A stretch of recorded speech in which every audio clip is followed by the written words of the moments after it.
Hello friends, welcome to the BLF Academy. Please like, subscribe and share this channel.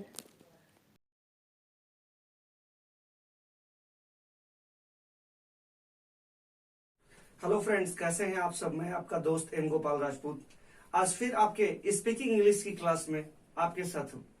आज मुझे आप लोगों को वो स्ट्रक्चर बताना है जो स्पोकन की रीढ़ होती है। उस स्ट्रक्चर से ना केवल आप एक अच्छी अंग्रेजी लिख पाओगे बल्कि आप अच्छी अंग्रेजी बोल भी पाओगे। आज की जो हमारी तुलना है वो वॉज वर और हैड टू के बीच में तुलना है। कैसे वॉज वर और हैड टू के बीच में डिफरेंस क्रिएट करते हैं, आज हम लोग इसी चीज पर हम लोग सीखेंगे कि कैसे ये तुलना हम लोग करते हैं। आइए जरा हम लोग व्हाइट बोर्ड के माध्यम से देखते हैं। तो सबसे पहले मैं आपको बता दूं एक चीज कि देखिए, दोनों स्ट्रक्चर्स में जो बेसिक डिफरेंस है, पहले हम उन बेसिक डिफरेंस पे आते हैं। सबसे पहला जो हमारा स्ट्रक्चर होता है वो होता है सब्जेक्ट होता है। सब्जेक्ट के बाद हमारा क्या होता है, वॉज होता है। वॉज के बाद क्या होता है, वेयर होता है। वेयर के बाद क्या होता है, टू होता है, प्लस V1 और प्लस हमारा क्या होता है, ऑब्जेक्ट होता है। अब आप मुझसे पूछोगे कि सर इसमें क्या होता है, तो इसका जो सिंबल होता है वो आपका वाला था या आपका होता है वाली थी। वाला था या वाली थी। अब इसी का इक्विवेलेंट मैं एक स्ट्रक्चर और आपको डालता हूं। वो जो स्ट्रक्चर है वो स्ट्रक्चर जो है सब्जेक्ट है। सब्जेक्ट के बाद आपका क्या लगेगा, हेड लगेगा। हेड के बाद टू लगेगा। टू के बाद आपका क्या लगेगा, V1 लगेगा। और V1 के बाद आपका ऑब्जेक्ट होगा। इस स्ट्रक्चर का जो सिंबल होगा वो सिंबल होगा ना था, पढ़ता था, और उसके बाद जो सिंबल होगा वो आपका होता था। ये आपके तीन सिंबल्स होंगे। अब देखिए, ये दोनों जो स्ट्रक्चर हैं डियर फ्रेंड्स, ये दोनों स्ट्रक्चर्स हमारे क्या हैं, अफर्मेटिव है। क्या स्ट्रक्चर है, अफर्मेटिव है। अब एक बात हमसे पूछोगे कि सर यहां पर जो वॉज और वर है ये यहाँ पे किस कंडीशन में आया है, तो ये वॉज और वर जो है ये आपका ऑक्सिलरी वर्ब है। क्या है, ऑक्सिलरी वर्ब है। तो ये ऑक्सिलरी वर्ब है, तो हेड भी क्या है, ये भी आपका ऑक्सिलरी वर्ब है। तो 2 प्लस V1 क्या है, तो ये 2 प्लस V1 या यहां जो 2 प्लस V1 आप देख रहे हो ना, ये इन्फिनिटिव वर्ब है। कौन सा वर्ब है, इन्फिनिटिव वर्ब है। और इन्फिनिटिव का काम क्या है, तो इन्फिनिटिव नेसेसिटी, कंपल्सन और ऑब्लिगेशन में आता है। इन्फिनिटिव हमेशा नेसेसिटी, कंपल्सन और ऑब्लिगेशन में आता है। अब जब इस सेंटेंस को देखते हैं, इस स्ट्रक्चर को, तो दोनों में डिफरेंस क्या है, ध्यान दीजिएगा। अगर व्यक्ति पर कोई दबाव नहीं है और वो पास्ट में जाने वाला था, शौक से जाने वाला था, कोई उस पर दबाव नहीं बना रहा था, तो जब कोई उस पर दबाव नहीं बना रहा था, वैसी स्थिति में आप वाला था वाले स्ट्रक्चर का in was were plus 2 plus V1 का इस्तेमाल करोगे। लेकिन अगर व्यक्ति नहीं जाना चाह रहा था लेकिन उसे जाना था, उसे जाना था या जाना होता था, यानी ये मजबूरी में इस्तेमाल करना है। ये किस में इस्तेमाल करना है, मजबूरी में, दबाव में, यानी दबाव की स्थिति में। जैसे मैं कहता हूं मैं जाने वाला था, आई वॉज टू गो, मुझे जाना होता था, आई हैड टू गो, मुझे जाने का मन नहीं था लेकिन मेरी मजबूरी थी कि जाना होता था। अभी जैसे मान लीजिए, सपोज करिए, बहुत सारे ऐसे भी लोग हैं जो इस कोविड-19 में घर से बाहर नहीं निकलना चाहते, लेकिन निकलना उनकी मजबूरी है, सरकार का आदेश है। चाहे वो पुलिस में बैठे लोग हैं या डॉक्टर्स हो। उसमें बहुत सारे डॉक्टर्स ऐसे हैं जो देश प्रेम की भावना से ओतप्रोत होकर के, और वो बिल्कुल जा रहे हैं, उन्हें कोई प्रॉब्लम नहीं है। वैसे लोगों के लिए ऊपर का स्ट्रक्चर है। लेकिन वैसे लोग जो नहीं जाना चाहते, जिन्हें अपनी नौकरी को बचानी है, तो वैसे लोगों के लिए आपका जो स्ट्रक्चर है वो ना था, पढ़ता था और होता था है। अब देखिए, इस पे जरा एग्जाम्पल्स हम लोग देखते हैं, एग्जाम्पल्स के माध्यम से कि कैसे हम एग्जाम्पल्स पे बनाएंगे। जैसे हम कहते हैं कि भारत को अमेरिका के साथ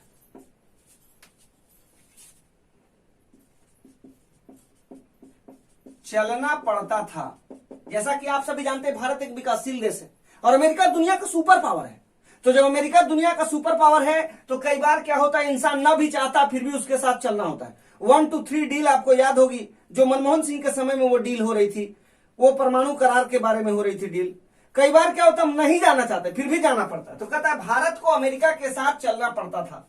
अब देखिए इस सेंटेंस को, अगर इसको बनाओगे तो बनेगा इंडिया। इंडिया के साथ क्या लगाओगे, पड़ता था है, तो जाहिर सी बात है हेड लगेगा। इंडिया हैड, और उसके बाद क्या लगेगा, टू लग जाएगा। India had to. अब चलना पड़ता था मतलब साथ देना पड़ता था। ACCOMPANY, ए कंपनी, ए कंपनी मैंने होता साथ देना। किसके साथ चलना पड़ता था, विथ अमेरिका। किसके साथ चलना पड़ता था दोस्तों? With America. अब देखिए दूसरा सेंटेंस अगर इस पे हम बनाते हैं, हाँ एक बात और बताना चाहूंगा कि हैड का इस्तेमाल सभी प्रोनाउन और नाउन के साथ होता है क्योंकि इसकी संख्या पास्ट में अकेले है। लेकिन अगर वॉज और वेयर की बात करोगे तो इसके साथ थोड़ा प्रॉब्लम है, थोड़ा मैं इसको डील कर देता हूं। जैसे आप समझो, अगर आपके पास आई है, वी है, या आपके पास यू है, या आपके पास दे है, या आपके पास ही है, सी है, ईट है, नेम है, या सिंगुलर नंबर है, या आपका प्लूरल नंबर है, ये सबके साथ बच्चों क्या लगेगा? हैड का प्रयोग होगा।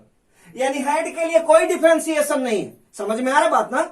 हैड के लिए कोई डिफरेंशिएशन नहीं है। लेकिन अगर वॉज और वेयर की बात करोगे तो आई हो गया, आई के बाद आपका ही हो गया, ही के बाद आपका क्या हो गया? सी हो गया, सी के बाद इट हो गया, इट के बाद आपका क्या हो गया? नेम हो गया, या आपका सिंगुलर नंबर हो गया। इन सबों के साथ किसका प्रयोग? वॉज का। इस तरह से हमारे पास क्या है? यू है, यू के बाद क्या है? दे है, दे के बाद क्या है? वी है, और वी के बाद अगर हमारे पास कोई प्लूरल नंबर है, इन सबों के साथ किसका इस्तेमाल? वेयर का। देखा आप लोगों ने? तो वॉज का प्रयोग किसके किसके साथ हमने किया? एक बार फिर देखिए, आई के साथ, ही के साथ, सी के साथ, इट के साथ, नेम के साथ और सिंगुलर नंबर के साथ वॉज का प्रयोग। अब सिंगुलर नंबर में क्या आ जाएगा? कोई नाम भी आ सकता है। अब यहां मान लिया राम लिख दिया, या यहां पे मैंने नेहा लिख दिया, चाहे वो मैस्कुलिन हो चाहे वो फेमिनिन हो, क्या लगेगा? वॉज लगेगा। और यहाँ प्लूरल नंबर में क्या हो सकता है? अगर यही राम एंड नेहा एक साथ आ जाते हैं, राम एंड नेहा, अब बताइए ये क्या हो गया? प्लूरल नंबर हुआ कि नहीं हुआ? तो इसके साथ क्या लगेगा? वेयर का प्रयोग होगा। अब देखिए, अब हम लोग सेंटेंस को बनाते हैं। तो भारत को अमेरिका के साथ चलना पड़ता था। अब मैं कहता हूं, मैं सुबह में टहलने वाला था। मैं एग्जांपल लेता हूं, मैं सुबह में टहलने वाला था। जरा गौर से देखिएगा, मैं सुबह में टहलने वाला था। तो आई वॉज, क्यों वॉज लगा? क्योंकि वाला था है, यहां देखो वाला था लगा हुआ है। तो आई वॉज, और वॉज के बाद क्या हो जाएगा? टू हो जाएगा। समझ रहे हो? तो आई वॉज टू, टहलने वाला था, टहलने का क्या हो जाएगा? वॉक हो जाएगा। तो आई वॉज टू वॉक, कब टहलने वाला था? सुबह में। कब? सुबह में। तो क्या बनेगा? In the morning. क्लियर? तो कहता है कि I was to walk in the morning, मैं सुबह में टहलने वाला था। अब मैं कहता हूं, जैसे एग्जाम्पल में हम लोग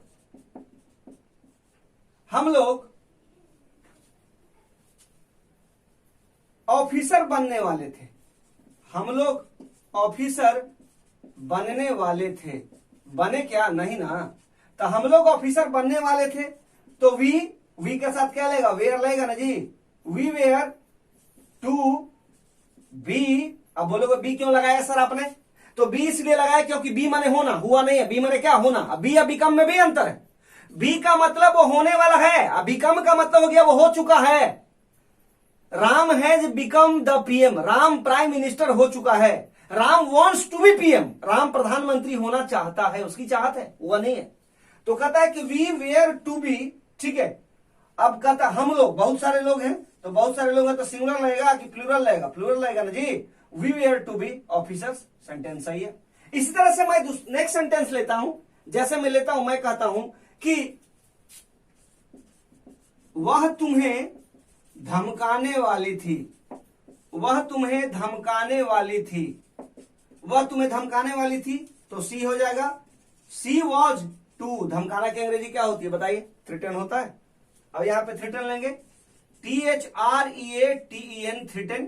THREA क्या? TEN, threaten. तो सी वॉज टू थ्रेटन यू, सही है। अब देखिए, ये हमने अफर्मेटिव के रोल्स को अदा किया। अब इसके बाद हम जो है अफर्मेटिव के बाद हम चर्चा किस पे करेंगे? निगेटिव पे करेंगे, इंट्रोगेटिव पे करेंगे, इंट्रोगेटिव निगेटिव पे करेंगे, कुछ वोकैब्स को भी डालेंगे। लेकिन मैं बेसिक बता दूं कि बेसिक इसका बिल्कुल जो है ना वो यही है। वीडियो को एंड तक देखिए।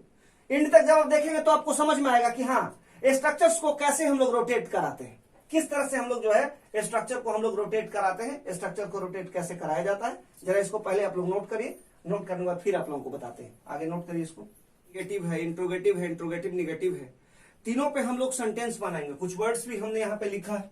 अब जैसे मान लिया जाए कि सपोज करिए मैं इसकी हिंदी लिख देता हूं। तो फाइट का मतलब क्या होता है? फाइट का मतलब होता है लड़ना। फाइंड का मतलब क्या होता है? पाना।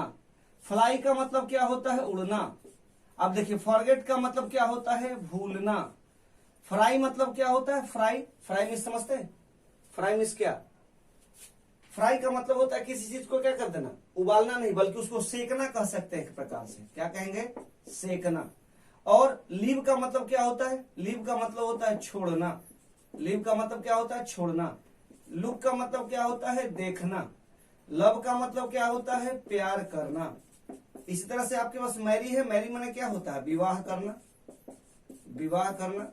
और मिल्क का मतलब क्या होता है? दूहना। क्या दूहना? दूध दूहना। जैसे कह सकते हैं क्या? दूध दूहना या निकालना भी होता है। ठीक है। ओबे का मतलब क्या होता है? आज्ञा पालन करना। ओबे मिस होता है आज्ञा पालन करना। अभी हमने जो स्ट्रक्चर बताया था, अब मैं उस पर सेंटेंसेस को बनाने की तैयारी करता हूं। तो सबसे पहले मैं आपको स्ट्रक्चर्स बता दूं कि इसका स्ट्रक्चर, बेसिक स्ट्रक्चर क्या होगा। तो अगर निगेटिव की बात करोगे तो निगेटिव स्ट्रक्चर क्या होगा? सब्जेक्ट होगा, सब्जेक्ट के बाद क्या होगा? वॉज होगा, वॉज के बाद वेयर होगा, प्लस आपका नॉट होगा, और नॉट के बाद आपका क्या होगा? टू होगा, प्लस V1 प्लस ऑब्जेक्ट होगा। ये हमारा कौन सा स्ट्रक्चर है? तो ये हमारा जो है, ये हमारा निगेटिव है। अब बोलोगे सर निगेटिव पे सेंटेंस बना दो। तो जैसे मैं कहता हूं मैं नहीं लड़ने वाला था, सेंटेंस क्या है? मैं नहीं लड़ने वाला था। अब उसका क्या बनेगा? आई वॉज नॉट टू, क्या हो जाएगा? फाइट होगा। I was not to fight. अब ये सेंटेंस भी हमारा क्या हो गया? निगेटिव हो गया जी। ये सेंटेंस भी क्या हो गया? निगेटिव हो गया। अब इसी पर अगर मान के चलो, इसी का स्ट्रक्चर हम लेते हैं, सब्जेक्ट लेते हैं, और सब्जेक्ट के बाद हेड लेते हैं, हेड के बाद 2 प्लस V1, और प्लस हम लेते हैं ऑब्जेक्ट। ध्यान देना, प्लस हम लोग लेते हैं ऑब्जेक्ट। और मैं कहता हूं मुझे उड़ना नहीं होता था, या उसे उड़ना नहीं होता था। तो उसे नहीं उड़ना होता था तो ही हो जाएगा। ही के बाद क्या हो जाएगा? हेड हो जाएगा। हेड के बाद क्या हो जाएगा? नॉट हो जाएगा। नॉट के बाद टू, टू के बाद क्या हो जाएगा? फ्लाई हो जाएगा। He had not to fly. देखो ये भी निगेटिव है और ये भी निगेटिव है, दोनों निगेटिव है। ये भी हमारा क्या है? निगेटिव है, और ये भी निगेटिव है। दोनों में देख लिया, बना दिया कैसे। अब जैसे मैं कहता हूं क्या, नेक्स्ट स्ट्रक्चर अगर मैं लेता हूं, जैसे मैं लेता हूं इंट्रोगेटिव के लिए, तो क्या बनेगा? वॉज होगा, वॉज के बाद क्या होगा? वेयर होगा, वेयर के बाद क्या होगा? सब्जेक्ट होगा, सब्जेक्ट के बाद क्या होगा? टू होगा, प्लस V1 और प्लस ऑब्जेक्ट होगा। ये इंट्रोगेटिव है, तो लास्ट में प्रश्नवाचक चिन्ह भी जाएगा। और इसी का इक्विवेलेंट दूसरा स्ट्रक्चर क्या है, जरा उसको भी देख लीजिए। तो यहाँ पे हमारे पास क्या है? हेड है, हेड के बाद क्या हो गया? सब्जेक्ट हो गया, सब्जेक्ट के बाद 2 प्लस V1 और प्लस हमारा क्या हो गया? ऑब्जेक्ट हो गया ना जी। दोनों इक्विवेलेंट स्ट्रक्चर है। अब ये जो स्ट्रक्चर है, ये कौन से स्ट्रक्चर है? तो ये इंट्रोगेटिव है। कौन से स्ट्रक्चर है? इंट्रोगेटिव है, यानी ये प्रश्नवाचक है। अब इन पे हमको एग्जाम्पल लेना है, तो मुझे लेना है, तो लिखते हैं जैसे कि तुम्हें उसे देखना होता था। जैसे सेंटेंस लेते हैं कि तुम्हें उसे देखना होता था। होता था लगा है, तो होता था या पढ़ता था? तुम्हें उसे, तो क्या तुम्हें उसे देखना होता था? तो क्या था? क्या हो जाएगा? हेड हो जाएगा। हैड यू टू, अब देखना का क्या हो जाएगा? लुक। देखना होता था एट हर, सेंटेंस सही है। इसी सेंटेंस को बनाते हैं, वॉज यू होगा? नहीं, गलत होगा, क्योंकि यू के साथ क्या लगता है? वेयर ना लगता है जी। तो यहां पे क्या हो जाएगा? वेयर यू, और क्या हो जाएगा? To look at her. क्या तुम उस पर देखने वाले थे? यहां पढ़ता था, यहां वाले थे, दोनों में अंतर है। अब देखो इसी तरह से हम सेंटेंस जैसे लेते हैं, ये हमारा इंट्रोगेटिव हो गया। इंट्रोगेटिव निगेटिव में क्या होगा? हेड होगा, हेड के बाद क्या होगा? सब्जेक्ट होगा, सब्जेक्ट के बाद क्या होगा? नॉट होगा, नॉट के बाद क्या होगा? टू होगा, प्लस V1 और प्लस हमारा क्या हो जाएगा? ऑब्जेक्ट होगा। हो गया। और फिर इसी का इक्विवेलेंट स्ट्रक्चर लेते हैं, वॉज लेते हैं, वॉज के बाद क्या लेते हैं? वेयर लेते हैं, वॉज के बाद क्या लेते हैं? वेयर लेते हैं, प्लस हम लोग क्या ले लेंगे? सब्जेक्ट ले लेंगे, और सब्जेक्ट के बाद क्या ले लेंगे? नॉट ले लेंगे, नॉट के बाद क्या लेंगे? टू लेंगे, प्लस V1 और प्लस क्या ले लेंगे? ऑब्जेक्ट ले लेंगे। ध्यान से देखो। तो अब ये देखो, ये जो स्ट्रक्चर है, ये हमारा कौन सा स्ट्रक्चर है? ये हमारा निगेटिव इंट्रोगेटिव है। ये हमारा कौन सा है? निगेटिव इंट्रोगेटिव है। इंट्रोगेटिव निगेटिव कह सकते हो। इंट्रोगेटिव हो गया, और उसके बाद ये क्या हो गया? निगेटिव हो गया ना जी, यानी प्रश्नवाचक नकारात्मक है। कौन सा है? प्रश्नवाचक नकारात्मक। अब इस पर सेंटेंस बनाना है, तो जैसे मैं बनाता हूं क्या, मैं कहता हूं उसे विवाह करना पड़ा। उसे विवाह क्या करना पड़ा? जैसे लिखते हैं उसे विवाह करना पड़ा। जरा ध्यान से देखना, तो उसे विवाह करना पड़ा, विवाह करना नहीं चाहता था, मजबूरी में करना पड़ा। तो ही हैड और टू, और उसके बाद क्या लगेगा? मैरी होगा। He had to marry. अगर इसी सेंटेंस को कहते हैं वह विवाह करने वाला था, जरा गौर से देखना, वह विवाह करने वाला था, तो करने वाला था तो इसका क्या बनेगा, ही वॉज टू मैरी। अब इसका इंट्रोगेटिव निगेटिव बनाना है, तो क्या उसे विवाह नहीं करना पड़ा, क्या उसे विवाह नहीं करना पड़ा, तो इसका क्या बनेगा, हैड ही, ठीक है, नॉट टू मैरी। जरा ध्यान देना, had he not to marry, क्या उसे विवाह नहीं करना पड़ा। फिर कहते हैं क्या वह विवाह नहीं करने वाला था, तो क्या बनेगा, वॉज ही नॉट टू, और उसके बाद क्या बनाएंगे, मैरी बनाएंगे, was he not to marry. तो इस तरह से आपने देखा कि सेंटेंस कैसे अफर्मेटिव से निगेटिव, निगेटिव से इंट्रोगेटिव, इंट्रोगेटिव से इंट्रोगेटिव निगेटिव बनता है, या WH बनता है। जैसे मैं कहता हूं कि सलमान खान ऐश्वर्या से विवाह करने वाला था, तो Salman Khan was to marry Aishwarya Rai. Salman Khan Aishwarya से विवाह नहीं करने वाला था, Salman Khan was not to marry Aishwarya. क्या सलमान ऐश्वर्या से विवाह करने वाला था, तो was Salman to marry Aishwarya. क्या सलमान ऐश्वर्या से विवाह नहीं करने वाला था, was Salman not to marry Aishwarya. Salman कैसे ऐश्वर्या से विवाह करने वाला था, how was Salman to marry Aishwarya. Salman क्यों ऐश्वर्या से विवाह करने वाला था, why was Salman to marry Aishwarya. Salman कितने बजे ऐश्वर्या से विवाह करने वाला था, at what time was Salman to marry Aishwarya. तो आपने देखा सेंटेंस के कैसे फॉर्मेशंस होते हैं। At last, what I tell you, you have to practice a lot. Some people says that practice makes a man perfect, but I say you, right practice makes a man perfect. Two persons are coming in this universe. One is going to be APJ Kalam and second one is going to be Osama bin Laden. The reason behind it, Osama has taken education negative way and APJ Kalam has taken education in positive way. So what you have to do, you have to take education in positive way. If you are taking education in positive way, you can be a very good or a fruitful creature of this universe. So what you have to do, you have to work very hard. So as far as English is concerned, it's not a language, it's a skill right now. If you know English, the moment comes you can represent before anybody and your impression will be very good in front of that particular person who is going to talk you. So what you have to do, you have to improve yourself. And what I tell you, I have given some of the vocabs, you have to mug up, you have to practice, make sentences, and the moment comes, you can be a very good speaker. Thank you. Best of luck. Have a nice day. Good day to you all.